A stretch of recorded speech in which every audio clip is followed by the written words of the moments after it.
jadi ya udah aku sharing aja. Jadi sebenarnya nggak lama. Ada culture shock nggak yang dialamin Kak Terry? Culture shock iya banget awal-awal sampai sekarang.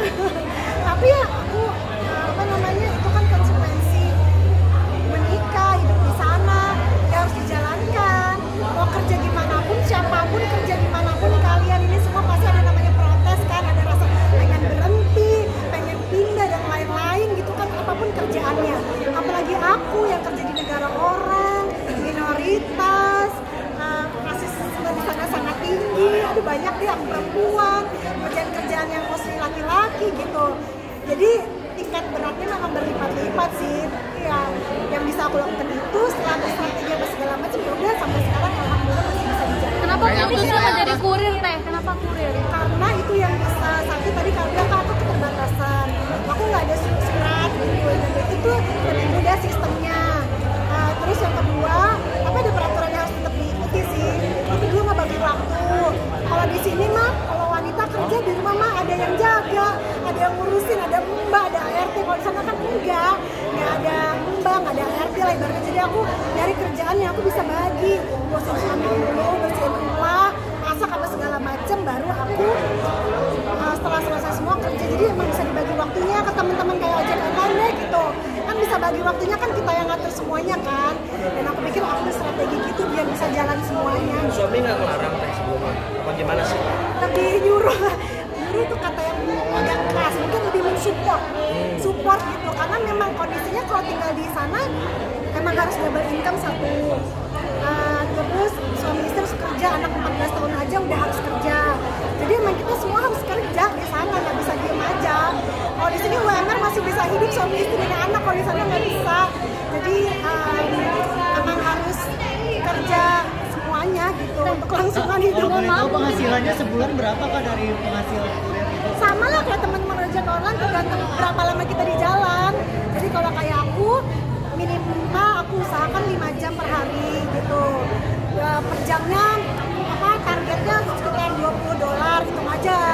$20 jadi paling nggak dapat sehari 5 jam atau bisa 10 jam alhamdulillah, bisa 11 jam alhamdulillah. Tapi harus sampai tengah malam. Capek banget. Kebayang nggak nyetir 5 jam 6 jam sama dari Jakarta ke Semarang ke Jogja setiap hari gitu. Awal nangis kayak capek banget. Terus aku kayak mau nangis sama siapa, buat apa nangis gitu kan, mau ngadu sama siapa, jalanin, emang harus kebutuhannya seperti itu. Konsekuensi hidup. Ada hal yang nggak terlupakan nggak sih selama jadi kurir di Amerika? Bentar, habis itu aku yang itu apa saya? Teh ini kan dibilang dari kurir bekerja gitu. Apakah mungkin banyak juga yang bilang sekarang kesusahan keuangan, segi materi dan segala sampai macam. teman aku bilang gini, kalau aku ada sahabat aku malah dia bilang gini, lu sampai mempermalukan diri lo ya kayak gitu. Aku sempet dia mikir mempermalukan diri. Hatiku aku nggak minta uang dengan siapapun ya. Aku nggak minta uang sama laki orang juga gitu kan, cari yang halal. Sama laki aja gue nggak minta gitu, kenapa jadi mempermalukan diri ya? Apalagi kan memang ya kerja gitu, bener-bener cari yang gimana ya yang bener-bener halal, yang maksud di sana kan cari yang mereka susah ya gitu. Itu aja aku masih bertanya-tanya. Jadi kadang aku kayak balik kayak ke diri, ini memang konsekuensi hidup yang harus dijalani, dan aku nggak merasa melanggar apapun, nggak minta uang sama siapapun, nggak jahat sama siapapun, dan ini bermanfaat untuk hidup aku dan semuanya. Kurang penghasilan suami yang seperti apa sampai ternyata harus bekerja. Nggak bisa, kalau di Amerika tuh harus dapat income semuanya gitu, harus suami harus kerja, itu nggak bisa. Jadi ya mungkin kalau orang-orang lihat, oh pasti besar ya, kalau itu kan saya tunggu sehari $100 ke $200 gitu, sehari bisa 3 juta. Iya, tapi pajaknya, aku aja tuh pajak aku tuh 30% loh dari penghasilan, potong aja 30-30%. Bersih-bersih berapa berarti? Dan itu tuh aku termasuk yang mendapat penghasilan rendah. Yang semakin tinggi penghasilannya semakin besar, bisa 50%, bisa 60% pajak Kemensan tuh. Amerika tuh gila banget pajaknya, belum lagi apa namanya bensin mahal, bahan bakar di sana Amerika lagi kesusahan bahan bakar apa segala. Jadi kalau dihitung-hitung mah emang dapat capeknya aja iya, tapi at least aku punya penghasilan gitu. Kalau rekening makan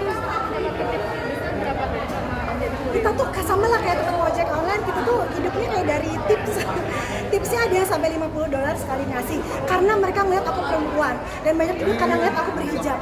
Jadi mereka suka kaget gitu.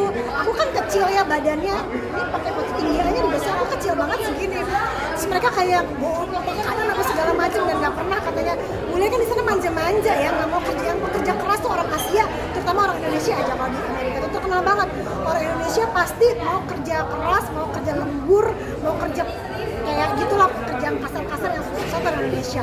Tapi mereka begitu ngeliat perempuan suka ngasih gitu sampai $50, aku sampai nangis.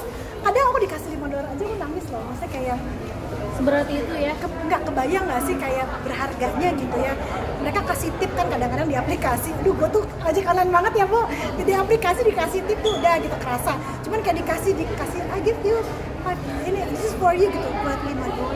Like it's like $5 kayak 75.000 ya. Aku tuh nangis loh megang $5 itu kayak yang kayak ngerasa aduh kerja keras apa segala tuh, dan aku ngerasa appreciate banget orang yang apa tersentuh gitu karena kan di sana semua serba sendiri ya, kayak nggak ada yang kasihani, nggak ada yang perhatian, nggak ada yang support gitu kan rasanya gitu. Jadi begitu ada yang kasih $5 tuh buat aku tuh kayak yang sampai membuat aku terharu banget. Tapi ngerasa gimana nggak? Ini kan Terry Putri kalau di Indonesia tuh artis gitu ya. Tapi kalau di sana harus seperti nggak itu ada gitu. pilihan. Semua teman artis di sana juga aku nggak bisa name it sih, banyak kok teman-teman artis di sana semuanya harus kerja. Tapi kebanyakan mereka ada yang sangat menutup, gitu maksudnya nggak mau bukan menutup sih, nggak bisa sharing, nggak mau sharing gitu. Cuman ya banyak semuanya gitu, pada harus kerja emang, dan kesempatan bisa kita lakukan tuh kebanyakan kerja kasar, pabrik, pengantar makanan. Kebanyakan orang Indonesia tuh kerja pabrik. Jadi ada dua jenis orang Indonesia di luar negeri, satu yang diplomat yang digaji sama pemerintah yang emang hidupnya baik, yang kedua tuh yang diaspora yang bekerja. Nah kebanyakan tuh itu kerjanya emang ya seperti ini, kerjanya ya itu kayak kebanyakan kerja di pabrik, walaupun kalau dari sisi kasat mata sih memang kayaknya tinggi banget penghasilannya, masih kayak lagi nggak cukup sayang. Berarti udah nggak malu dan nggak gengsi ya Teh? Nggak ada tuh gitu buat Terry Putri. Kenapa nggak sih, kalau aku selama aku lakuin bener halal juga ya, dan emang harus dilakukan. Kalau nggak ada pilihan ya gimana ya, aku kesana. Semua sistemnya kan kalau di Amerika, kalau di sini kan ada ya sayang. Kalau di Amerika sistemnya gini, kalau di luar negeri mungkin bukan di Amerika, kalau di luar negeri itu my money is my money, your money is your money. Jadi bersyukurlah tuh wanita-wanita Indonesia yang merasa oh uang suami uang istri, masya Allah alhamdulillah kagak ada say di sana, uang suami uang istri masing-masing kerja gitu.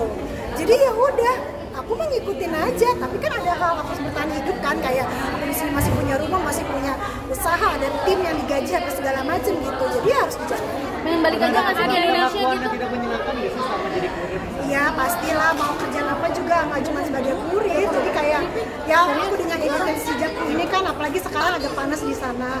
Jadi kayak ngeliatin dari ujung kaki mau ujung rambut.